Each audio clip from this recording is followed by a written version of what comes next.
The men's ice hockey team had a homestand. The women's team, they were on the road. We have 15 minutes of Quinnipiac men's and women's ice hockey coverage brought to you by our Q30 Sports beat reporters.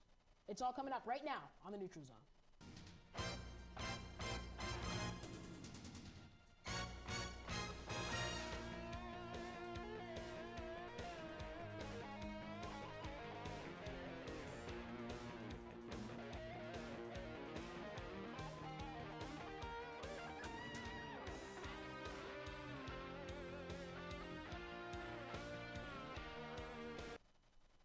Hello, everyone, and welcome into this episode of the Neutral Zone, the last one of the fall 2016 semester. Crazy to believe, MJ. Kyle, it is crazy to believe. My name's MJ Baird, alongside men's ice hockey beat reporter Kyle Levasseur. Kyle, let's get things started right away with some men's ice hockey. We'll start with a recap of this past weekend. Let's do it, MJ. I mean, they get a win and a loss this weekend, 2 points for conference play.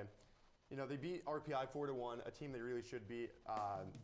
RPI does have an ECAC worst 1-7 record in the conference. You know, there's a couple takeaways from this game. They have 3 power play goals, pretty good. We'll talk about power play later on.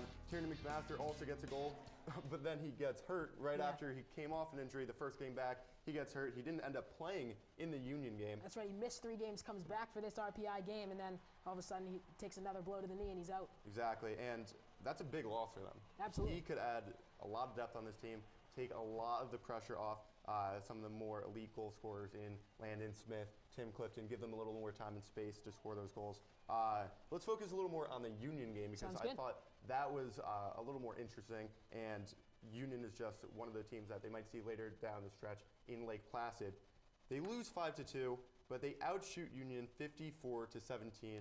Outstanding numbers. Yes, they really outplayed Union. If it wasn't for Alex Sekalarpoulos, the Union goalie, I really think it would have been a different game. He was the best player on the ice for Union. So does Rand Pecknold say as well after the game. Yes, he does. But Kevin Duane scores his first goal. We see a goal from Carlos Chuksta. I think they really outplay them. They put pressure on the net. You know, sometimes you just run into a hot goalie that takes away the game. But there are 2 things that I take away from this Union game. Okay. First, the defense can shut down these top lines. Union has probably one of the top first lines in the country with the top 3 goal scorers coming into the weekend. That's right. And they didn't have any goals except for the empty netter at the end. We don't really count that. An open netter, we don't really count. I really count that one when they pulled Andrew Shortridge at the end for an extra skater with about the second half of the third period. Yeah. So I don't really count that last goal. But they really shut down Mike Vecchione, who's the best face-off center in college hockey. He led all of Division I hockey last year in face-off percentage. I thought Tim Clifton did an excellent job. He won 14 out of 26 face-offs. So he really did an excellent job neutralizing them and giving his team the puck and able to get those 54 shots. So that's one thing I take away. Okay. And I also take away that this defense is going to be what has to play well if they want to end up winning championships. It's not going to be their offense. Their defense is really going to have to shut down these premier goal-scoring teams if they want to end up going to Lake Placid. All right, Kyle, overall, just quickly, if you had to give a grade for this team so far, now we're at almost halfway through December, what would you give them? Letter grade. B. I give them a B. Okay. And I think a lot of the team would agree. Craig Martin gave them a B, a B+. Tim Clifton gave them around a B. And it really comes down to they are what their record says they are. Yeah. But they haven't beaten those top teams yet. I see them lose 3-0 against BU. I see them tie and lose against St. Lawrence. Yes, they beat Harvard, but that's also a home game. We'll see later down in the stretch that'll be one of the top games over break that they see when they play Harvard on the road. But they really haven't beaten those premier teams yet. And I think the power play is going to be key for them down the stretch. It was a little rocky at the beginning of the season. But that's going to be the key to them if they want to move up into an A. And I also think the goalie situation is also going to be a key part, seeing if they can find a goalie that's consistently playing well. That's right, Kyle. 4 power play goals over the course of the 2 games this past weekend. And we were talking a little bit about it, an evolution of this power play, if you will. And you think it really stems from that BU game. What can you tell us there? It's absolutely been an evolution of this power play. There was a point in the season, MJ, where they were 0 for 23 on the power play. That was part of the BU game that you just mentioned. Here are the splits for the season on the power play. In October, they were only successful 10.9% of the time on the power play. But since then, they're shooting 21.1% of the time. So maybe not where they've been the last 5 years where they were leading the country in power play percentage, but they're definitely adjusting. And when I think of great coaches, and Rand Pecknold obviously a great coach, I think of adjustments. I think of him changing Tim Clifton from an outside winger that's shooting all the time to going in front of the net, causing that chaos that he is meant to do, and that Rand is putting him in the right role to succeed. We didn't see that earlier on in the season. Right. He was putting Tim in a position he really wasn't comfortable doing because they had lost so many pieces. Right. Now he's comfortable doing what he's meant to do and what he did last season, and the reason that he is he has the second most active power play goals. It's interesting. Rand's was trying to put Tim Clifton in almost a Travis St. Dennis-like or Travis St. Dennis-esque role, and it just really wasn't fitting. Rand said earlier this week he would take the blame for that. Kyle, you were talking about adjustments for Rand Pecknold. Speaking of adjustments, in the Union game on Saturday, Chris Truel gets yanked from the game in the third period. Lets up 4 goals against. Before we talk about it, I do believe we have a clip from us during the game, in between the second and third period. Let's have a listen to what we had to say. Another player making sure he's seen on the ice tonight is Alex Sekalarpoulos. Great game so far, 31 out of 32 saves so far. He's been keeping this team in this game. Quinnipiac's on the power play in the last 3 minutes of that period. Sekalarpoulos again standing on his head. Even the last 28 seconds of the game, Quinnipiac with some net front pressure, but he is there to stop everything. My pregame prediction, Kyle, looking pretty wrong right about now. I said Truel would win that battle. I'm betting right now below us in the locker room, Rand Pecknold might be thinking about not starting Chris Truel this third period. 3 goals against. You're still in this game. Yes, it's only a 2-goal game, but I don't know. Just to me, Chris Truel looked a little shaky. All right, Kyle, so I said it between the second and third. Yes, you did. I didn't think Chris Truel was even going to start the third period. He does get the start, lets up 1 more goal against, and then gets pulled for shortage. What are your thoughts on this whole, goalie pulling situation? Yeah, he lets up four goals on 12 shots. Obviously, the numbers aren't good for that. It was his worst game statistically of the season, but I really can't blame him for a couple of those goals. 2 of them were just absolute snipes that he had no chance of saving. Again, he's facing elite goal scorers, so I can't really blame him for that. But they really do need to find a consistent goalie that is going to win them games. We were talking yesterday about Michael Gartic from last season and how pivotal he was for their success, where he was the one that was really winning them games, not just keeping them in the games. I see Chris Truel as someone that can keep Quinnipiac in these games. He didn't do that against Union, but throughout the season, he has given Quinnipiac a chance to win, but he's never outright taken away the game and just made Quinnipiac the winner. We haven't seen him elevate his level to the top goalies. I was really looking for him to turn his game up when he saw Alex Sekalarpoulos making all those saves where he had a career-high 52 saves. Right, I don't see Chris Truel. This is just me being, Michael Garty, being able to steal games, steal points for this team. But that's just me. Kyle, we talked enough about what we thought of the team. We talked to Rand Pecknold, the head coach, earlier in the week about how he thinks his team's performing. Let's take a listen. I think we've been good. Our record's good. We've made a lot of progress as a team, had a lot of things that we do well, and certainly there are things we need to get better at. So, are we great right now? No, but we've been good. So pretty good, not great. That's the consensus from Pecknold there. Yep. I'd say that's pretty accurate. We'll see how they do down the stretch. They do have some pretty big games coming up. That's right. All right, so it is Wednesday, but this past Monday, the USCHO.com polls came out for the week, as they always do.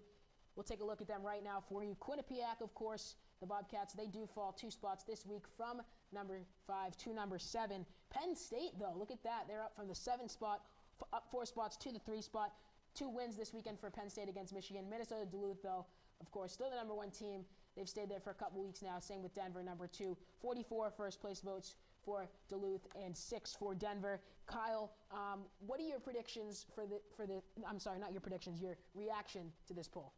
Well, Penn State's got to be the biggest jump. I mean, they moved from 7 to 3, outscoring Michigan 11 to 2 this past weekend. I think they really came here to play, and being in the Big Ten, they might not get the most notoriety compared to these ECAC and hockey schools, but they can definitely score, and we'll see how they do down the stretch. North Dakota also reigning national champs, down to number 8 in the country after starting the season at 1. And you got a couple other ECAC teams out of the top 10. You got Union at 15 after a great weekend against Quinnipiac. You have St. Lawrence at 19. Rand Pecknow calls them the best team in the ECAC. And I think it's also interesting to note that Harvard is now one step above Quinnipiac, even though Quinnipiac beat them earlier on in the season. They will play later during break in the beginning of January, so that should be a pivotal game to see who will take control of the ECAC. Interesting you were mentioning Penn State. They have a away weekend against Ohio State next weekend, 2 top 10 teams. That'll be definitely an interesting matchup for you out-of-conference fans. But Kyle, let's advance now a little bit more. We're talking about this upcoming weekend. Quinnipiac has a home-and-home with Princeton. What do you see here? Yeah, I mean, I think the goalie situation is really going to be what I'm looking at, MJ. I mean, Chris Truel obviously pulled from that Union game. We'll see how he reacts. I mean, there wasn't much that he could do in that Union game, but just seeing if he's comfortable in net, if he's letting up those rebounds that sometimes we see him do when he has a lot of pressure on him, that's what I'm going to be looking at mainly, or if Andrew Shortridge gets to start instead. All right, Kyle, so quickly here, we're heading into break. As I said before, this is our last episode before break. So are there any games on your radar over break that you think most important or most significant for this Quinnipiac team? There's 2 games, MJ, that I'm really looking at. Boston College being one in the Three Rivers Classic. This will give them a lot of confidence. Boston College, number 4 in the USCHO rankings right now. I think it'll remind them where they were last year in the Frozen Four. And then Harvard. They beat them 4-2, but Harvard's one of the top scoring offenses in the country, scoring just about 4.5 goals per game. And, you know, I was going to mention Cornell, but you know what? They haven't really had that tough of a schedule so far. So I think, you know, those are the top 2 games that we should really look at. Harvard going to be the ECAC championship rematch, I guess, because they've already played once this year. And then, of course, Boston College in the Three Rivers Classic. Speaking of Boston College, though, I'd like to bring in Kirby Paulson, our Kirby's Corner man, if you will. He's going to talk to us a little bit, not only about Boston College, but about out-of-conference as a whole. Kirby, 60 seconds on the clock. Your time starts now. Go. Thanks, MJ. Great to be back for another quick hit segment. The start is Boston College is off to a 13-5-1 start on this year's campaign.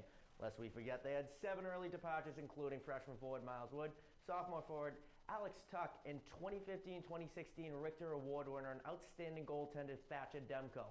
They'll head out to Notre Dame to finish the first half before Christmas break, and we will be back in action on December 29th against Quinnipiac, like Kyle said, in Pittsburgh for the Three Rivers Classic. Speaking of the Three Rivers Classic, that's not the only special batch of hockey games between now and the end of December. There's the Florida College Classic in Estero, Florida, the Great Lakes Invitational at the Joe Louis Arena in Detroit, the Marucci Classic in Minnie, the Ledyard Bank Classic at Dartmouth, and the Desert Hockey Classic in Arizona. And if I missed any of those, I'm sorry about that. But all of those are within the few days before and on New Year's Eve. Nothing like ringing in the new year with some college hockey. MJ, back to you. Kirby, 10 seconds. Impressive. Beat your time from last week where you went over. This week, 10 seconds. A lot of improvement is right. Just like that Quinnipiac power play. All right, so Kyle, we're going to take a quick break here on the Nutria Zone, but when we come back, I'm going to sit down with Phil Akery, a women's ice hockey beat reporter. Thanks for having me, MJ. We'll be right back. Coming up on Bobcat Breakdown. Coming up on Bobcat Breakdown. And welcome into Studio 125. So what? 40 So what? points. If you score 40 points in a basketball game, we all know you play Quinnipiac intramurals. We all know you love to shoot the rock. Well, if you think that's the most ridiculous thing you've ever heard, what I'm about to say, I guess, is going to be pretty ridiculous in your book. But I'm going to say, yes, there is a controversy. Line, getting ready to punch the ball as it lands right in front of another Monmouth player.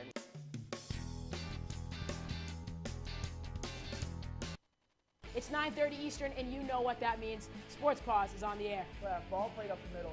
Iman Whalen with a little cheat off the puck. Preseason just boils down to going after another national championship and not necessarily focusing on the one before. MJ, it is time for our favorite part of the show. It's the top 5 plays of the week, brought to you by B&D Deli, home of the Q-Dog. Let's talk about the first play you want to break down. Yeah, let's break it down right away. But the one name I'm going to throw out there is a freshman, Mika Maples. Welcome back to the Neutral Zone. I'm here now with Phil Akery, women's ice hockey beat reporter. And Phil, thanks for taking the time to come on. Hey, thanks for having me here, MJ. Let's cut right to the chase. 2 big performances this weekend from TTC Anfarano and Emma Woods. Both get their 100th career points as Bobcats. What do these 2 players mean to this Quinnipiac team? Well, MJ, I think they're the biggest 2 players on the team in terms of impact and their talents on the ice. I mean, as you said, they both get their 100th point. I mean, Emma Woods, excuse me, 2 games this weekend. She has 5 goals, 4 goals in 1 game. Just incredible. I mean, she had gone scoreless in the previous 13 games before that. Wow. They had needed her to step up, and man, I think that's the only way you can step up is with a hat trick and then another one. Right. And then you got TT. It's incredible because she's still a junior. She has an entire other season left, and she already has 100 points.